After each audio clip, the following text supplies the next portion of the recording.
Good morning. I'm going to do an audible at the line. I want to explain why I'm going to do that.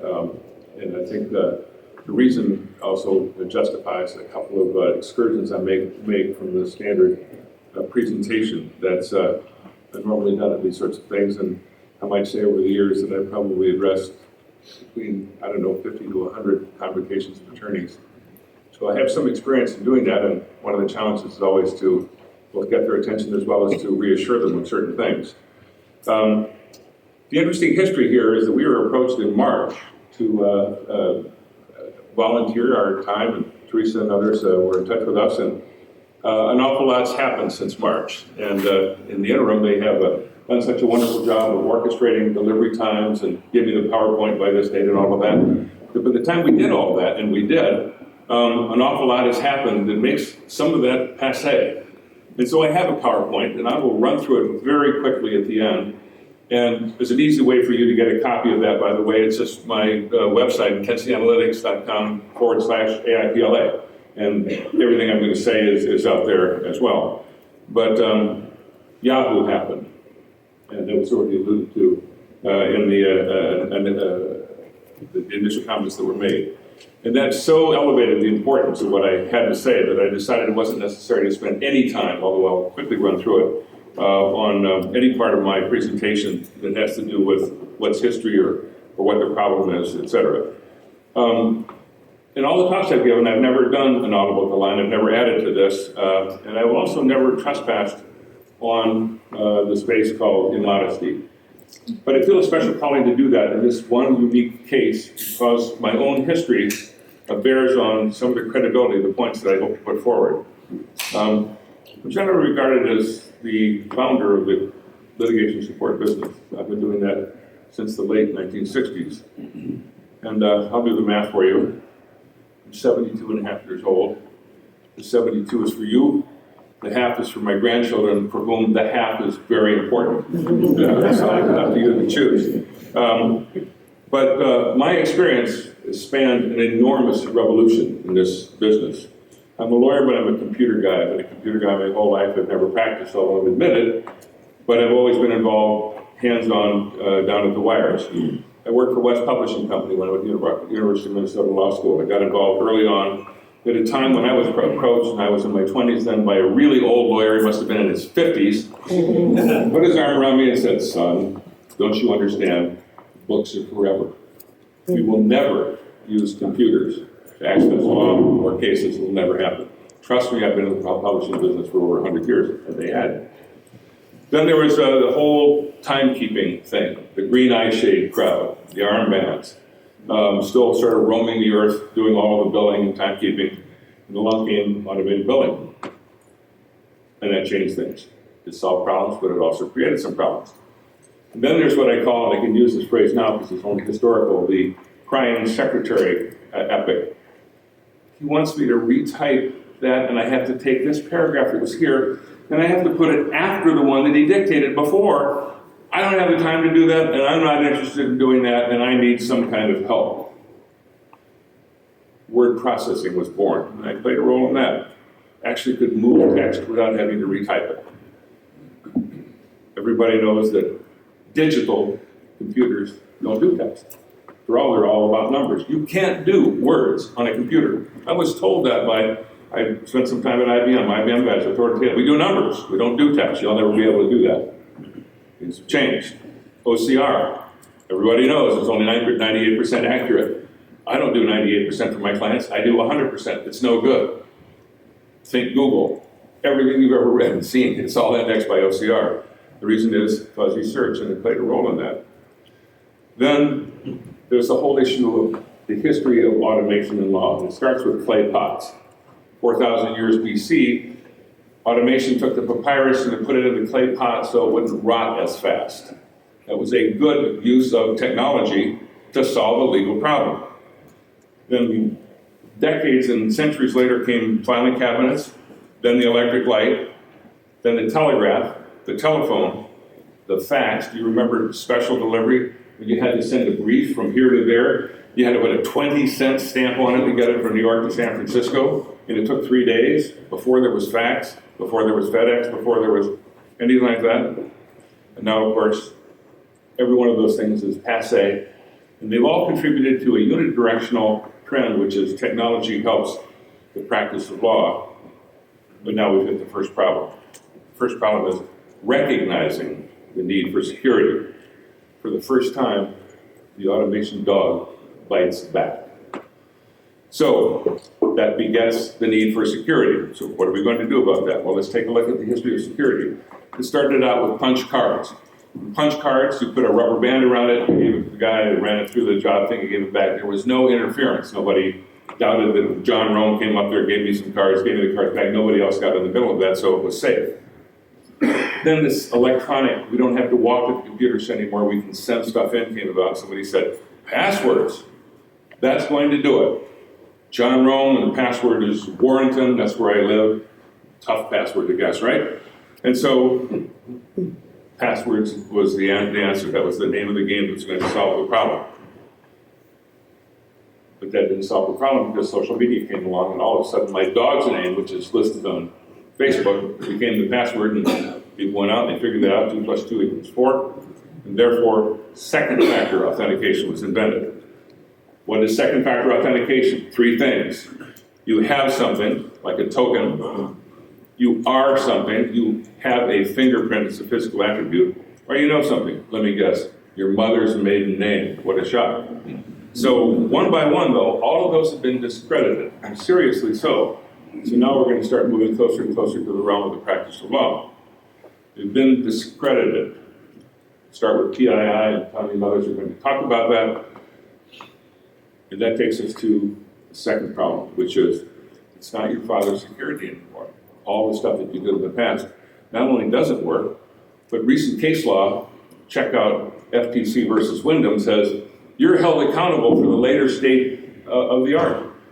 It's up to you to know what works anymore and what used to work and what used to be okay, but isn't okay any longer. Then you've heard about Panama Papers and the OMB invasion, where they not only stole stuff, but they stole the algorithms to recreate stuff. So not only did they steal your fingerprints, but they stole the algorithm to recreate your fingerprints to put it on something that you never touched. Using fingerprints as a second factor authentication, give me a break. It doesn't work anymore. It used to be good enough, it's not good enough anymore. So what are we going to do about it? Well, it's called UEBA, User Entity Behavioral Authentication. I use myself again as an example. I'm a relatively decent guitar player.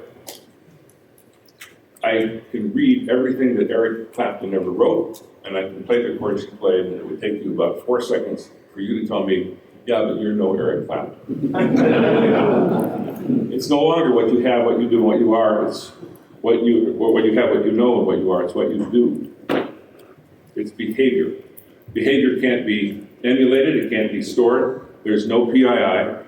Behavior is the holy grail in this area. The reason I took time to tell you a little bit about that background is that every time there's been a problem, whether it's secretaries moving paragraphs around or retrieving full text, technologies heretofore created a benefit. Now we're going to use technology to come back, and we're going to bite the dog back. UEBA is the new and coming standard. But there's a really incredibly simple test as to whether you need UEBA or not. It's just this simple. Invite somebody into your office, write down your username and password, hand it to them, have them sit in your chair, and ask if they can get in. You know what the answer is? And if they get in, you got a problem. And the heck it is, they're probably already in.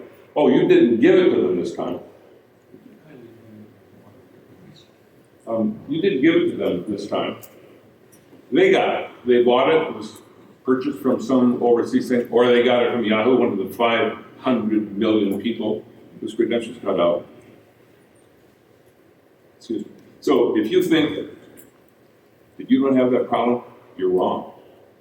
If somebody can sit at your desk and knows your password because you casually gave it, or perhaps it's a spousal fight that's coming, one spouse knows the other one, they're getting ready to do something, they're already authorized, or they're an admin and have every right to use privileged credentials, and you'll hear more about that, they're in and you're out.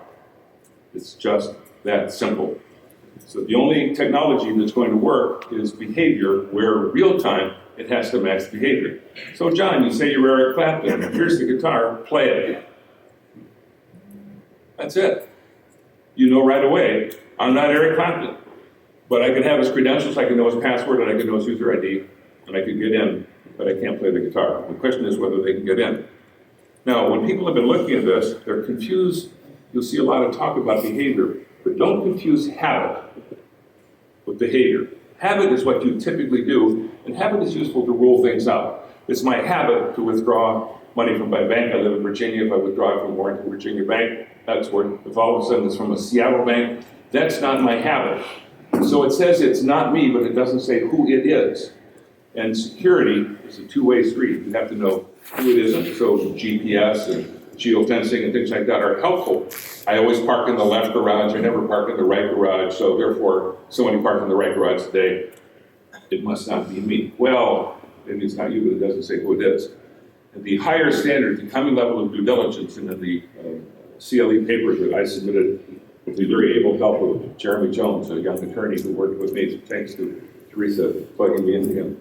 There's a brief about that, and Tanya and others have submitted a brief as well on what the coming elevated standards are to get around the issues of PII being a problem, privacy, the expense, the problem with authenticating credentials that are physical and logistical. But here's part of the solution. Part of the solution is, I'm going to borrow a current phrase from the venture capital world called crowdfunding. Crowdfunding is a whole bunch of people get together, everybody throws $100 in the pot, and pretty soon there's enough money to launch a business. What our profession needs is crowd endorsement. Stop talking the talk, you gotta walk the walk.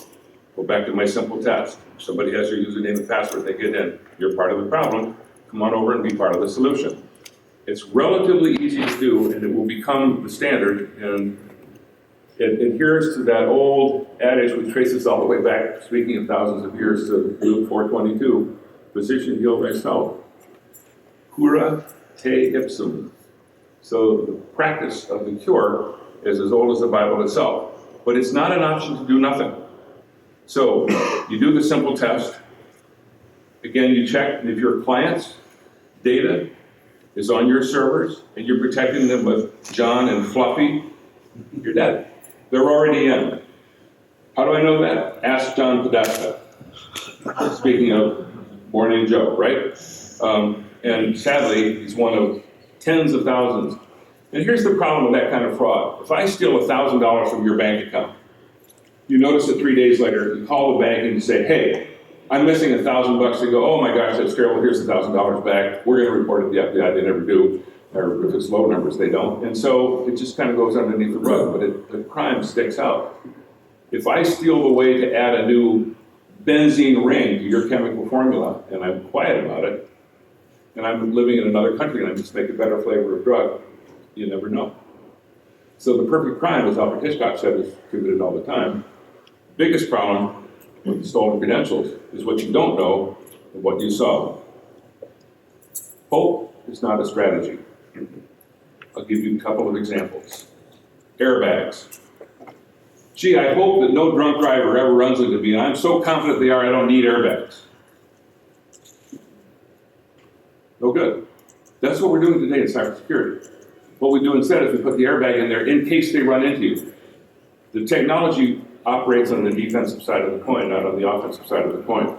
Flu shot, same deal. I hope I don't get the flu, hope somebody doesn't sneeze in my face. I know what I'll do. I'll get a shot, then it won't bother me. The defensive side of the coin, insider threat, which Vicky talked about, it's the same deal. It's the person who inadvertently or perhaps intentionally went the wrong way. Hope is not a strategy, and that's why I trace my history, because I spent my whole life, 5 decades worth of time, working with technologies to make this a reality. So what I'm going to do right now, I've got about 5 minutes left. I'm very quickly going to show you what's there. This is the stuff that was done last March and April. A lot of it's dated, but a lot of it has good resources and sites.